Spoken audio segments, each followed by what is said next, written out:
So I'm here at the HET exhibition, and this is the first booth I stopped by. Let me introduce you to Emma. Hi, thank you. So I'm here with Philips and SmartCare today. So SmartCare is a company that we've recently partnered with at Philips, and they create wearable devices.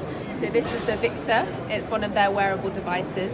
This can measure your heart rate, respiration rate, skin temperature, oxygen saturation, but it also has fall detection and activity measuring.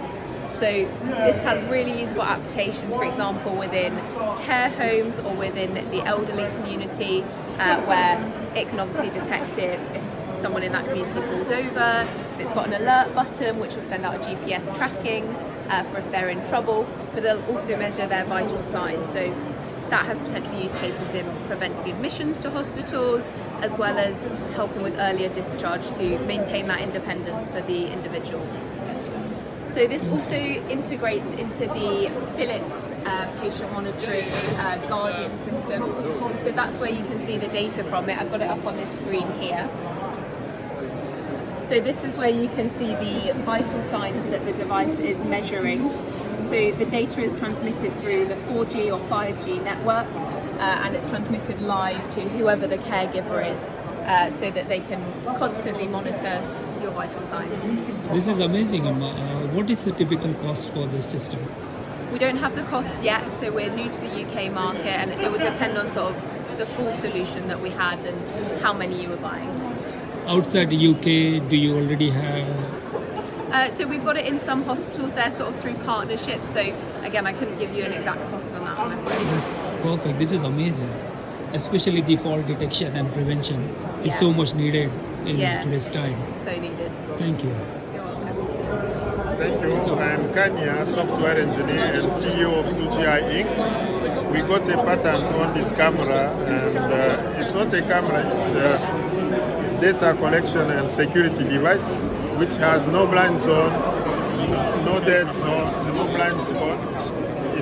It's driven by AI. We can do face recognition, tracking criminal, and all those kind of things. And in industry, we can do manufacturing for quality control and all those things. That's what we can do. Can you explain the feature that you talked about, suspicious behavior on street and what happens? So it can track criminal in the way that we can have a database with criminal we are searching, and we can detect people with different suspicious people and communicate to the one is parameter inside, like a police officer or the owner, that this guy have some shape in his clothes which can be a knife, a gun or something else.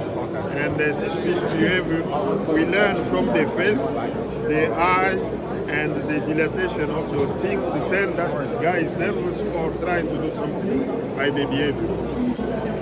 For me, because I used to be met special police, the main thing that I really liked was when you walk on the street, these cameras can identify a suspicious behavior, and you could use AI to then just automatically track from one camera to other camera and inform and give alerts.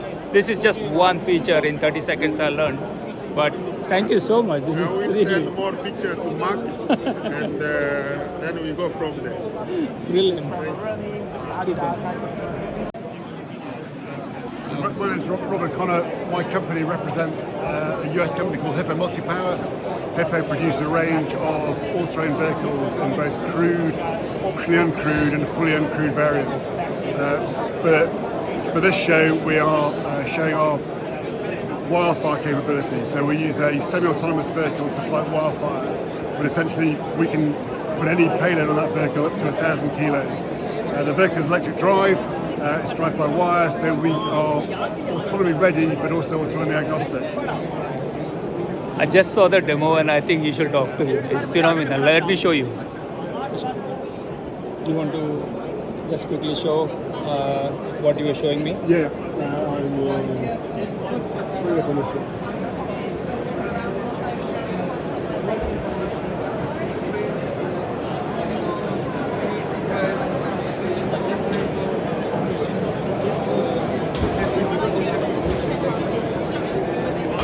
So can you explain what is your tech? What do you what is the autonomous vehicle is not what your baby is. Your baby is the So what we produce is the vehicle. We have worked with a variety of autonomy companies. Yeah. So in its base form, that is what we call the Hawk vehicle, which has 2 seats in the front of it, but as you can see, it's also capable of being operated by remote control and with the right sensors by autonomous control. Because we were getting off, and this is the Raptor, which is its sister vehicle, that has no seats and it's fully remote or autonomous. From a military market at the moment, we are yet to find an autonomy company that can guarantee delivery of the vehicle in all environments, which is why we retain the 2 seats in it, so that whatever happens, you can guarantee that that mission payload is getting to where it needs to be. That's amazing. Other than firefighting, you said there could be other potential uses. So it's essentially anywhere where there is risk of human life. So if you're looking from a military perspective, if you're doing resupply or casualty evacuation and it's a hostile environment, you don't want to send another human out there if you don't have to. Similarly, if you're doing firefighting or response to a chemical spill or a chemical attack, being able to send decontamination material out there without exposing a human to risk is very important. So this company got recently funded by DASA, Defense and Security Accelerator, and I think it will be a good connection for you to talk with. Speak soon. Thank you. So I am here at the drone exhibition, and this big wind racers caught my attention. And here is an amazing, enthusiastic Oliver who is going to walk us through what we are seeing. Hello, so this is Ultra, our low-cost self-flying cargo aircraft. It can go 1,000 kilometers, carry around 100 kilos. It's been used in many cases. We have 3 main use cases that we say that we use it for, which is deliver, drop and detect. Recently, we were in the Orkney Islands up in the north of Scotland, delivering packages to the islands, which greatly reduces the amount of time it takes to get a package up there, especially when it's a very remote location. We can also drop different things. So what we've been doing is putting water in there to basically drop on wildfires to stop the fire spreading before it gets really bad and cost the economy a lot of money. And lastly, we can also detect. So what we recently did, we signed a deal with a Norwegian organisation called Norse. And this is an organisation that's exploring Antarctica right now. And they've bought 2 of our Ultras, and they're going to put cameras on them to go around an area in Antarctica that's the least researched area. So we're going to find out lots of new information about the icebergs. Maybe they're going to count some penguins or walruses and stuff. It's really going to be exciting stuff. But this is our drone. This is our aircraft. It's really going to go far. And I hope to see you all at our website at winracers.com. Thank you very much. 2 questions. You talked about the SWARM concept for the fire prevention. Can you share that?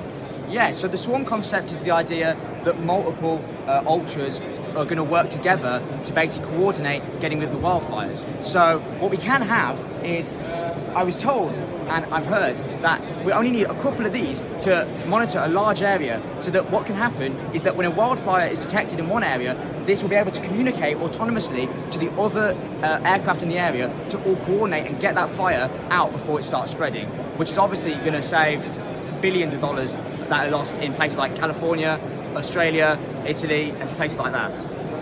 Perfect. As you can see, I'm only interviewing people who are very enthusiastic, and I asked one more question to him, which he's going to answer now. Why this company? Why do you decide to join?